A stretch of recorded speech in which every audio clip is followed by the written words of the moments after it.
প্রিয় শিক্ষার্থী, আশা করছি আপনারা সকলেই ভালো রয়েছেন। সকলকেই আমার চ্যানেলে স্বাগতম। WB primary TET big update নিয়ে আমার এই ভিডিও। প্রথম থেকে শেষ পর্যন্ত অবশ্যই আমার সঙ্গে জুড়ে থাকবেন এবং চ্যানেলে নতুন হলে অবশ্যই চ্যানেলটিকে সাবস্ক্রাইব করে পাশে থাকবেন। প্রাইমারি সংক্রান্ত সমস্ত ধরনের ইনফরমেশান আপনারা পাবেন। যে কোনো কোয়ারি থাকলে অবশ্যই আমাকে কমেন্ট করে জানাবেন। আপনাদের কমেন্টের উত্তর অবশ্যই আপনারা পাবেন।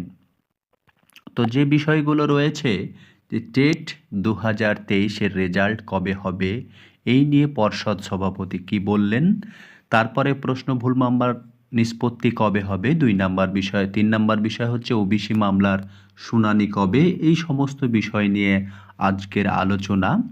তো প্রথমেই বলে দিই, প্রশ্ন ভুল মামলার আমরা জানি যে আমাদের ডিভিশন বেঞ্চে যেটা হয়েছিল, আমরা জানি সিঙ্গেল বেঞ্চ থেকে বিষয়টি ডিভিশন বেঞ্চে যায় এবং সেখানেও বলা হয় যে এক্সপার্ট কমিটি গঠন করতে। সেখানে এক্সপার্ট কমিটি আমরা জানি কলকাতা বিশ্ববিদ্যালয় থেকে এক্সপার্ট কমিটির যে নাম সেটা জমা পড়েনি। আশা করছি খুব তাড়াতাড়ি জমা হয়ে যাবে। তবে প্রশ্নভুল মামলা নিয়ে যে বিষয়টি উঠে আসছে সেটা 16 ডেজ 60 দিনের মধ্যে প্রশ্নভুল মামলার যে বিষয় আছে সেই বিষয়ের সমাধান করতে হবে। এক্সপার্ট কমিটি গঠন এবং সেই কমিটির রিপোর্ট পেশ এবং প্রশ্ন সমস্তটাই অ্যানালাইসিস করার পরে সেই রিপোর্ট কিন্তু কলকাতা হাইকোর্টে জমা করতে হবে সেই এক্সপার্ট কমিটিকে। তার উপর নির্ভর করে এবার ডিভিশন বেঞ্চ অর্ডার দেবেন বা দেখা যাচ্ছে যে যাই হোক একটা ফাইনাল বিষয়ে পৌঁছাবে। তবে আশা করা যায় যে 16 ডেজের মধ্যে প্রশ্নভুল মামলার যে নিষ্পত্তি রয়েছে সেটা হয়ে যাবে, এরকমটা আশা করা যায়। এবং আমরা জানি যে ডিভিশন বেঞ্চে যেটা হবে সেটা সিঙ্গেল বেঞ্চের রাজশেখর মান্থা স্যার যেটা বলেছিলেন সেই অনুযায়ী তখন অর্ডারটা বেরিয়ে আসবে বা মামলার দেখা যে ফাইনাল জাজমেন্ট হবে, এটা আশা করা যায়। এটা একটা গুরুত্বপূর্ণ আপডেট, অনেকে হয়তো পেয়ে গেছেন, যারা পাননি তাদের কাছে আপডেটটা মনে রাখবেন যে 16 ডেজ।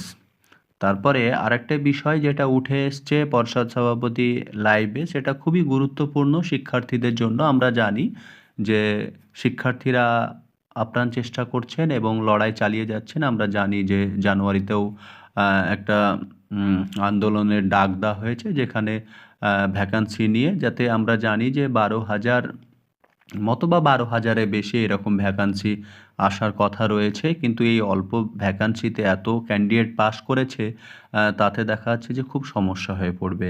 এতগুলো স্কুল রয়েছে, স্কুলগুলোতে শিক্ষক নেই, পড়াশোনা ঠিকঠাক হচ্ছে না।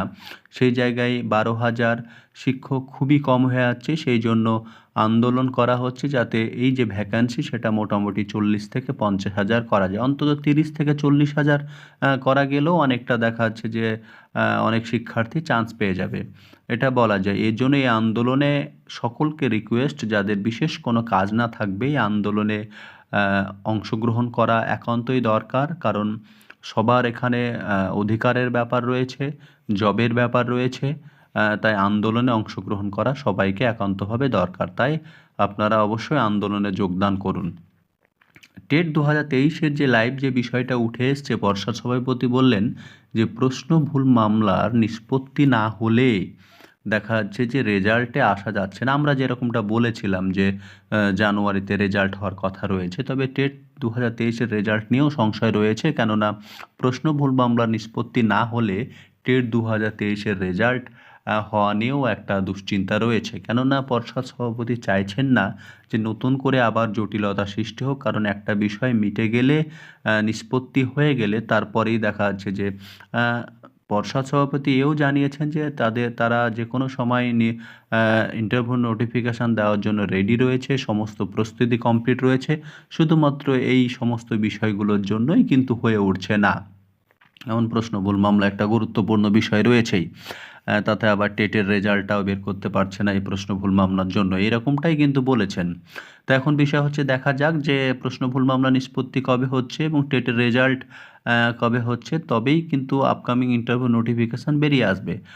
আর একটা বিষয় যেটা ওবিসি মামলা, সুপ্রিম কোর্টে শুনানি রয়েছে 7 তারিখ।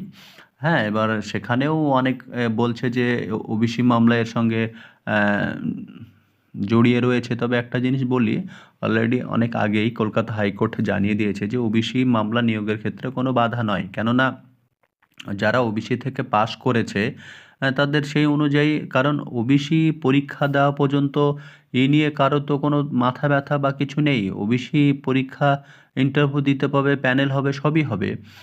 এটা তো আগেই বলা হয়েছে। তাই আমার মনে হয় ওবিসিটা কোনো বাধা নেই। পর্ষদ সভাপতি হয়তো নিয়োগ আরও হয়তো ডিলে করতে চাইছে, তাই এরকম বিষয়টা উঠে এসছে। তবে পর্ষদ সভাপতির যে আপডেট সেটা আপনাদের দিলাম। আপনাদের ভিডিওটি ভালো লাগলে অবশ্যই পাশে থাকবেন এবং যে কোনো প্রশ্নের জন্য আমাকে কমেন্ট করবেন। সর্বদা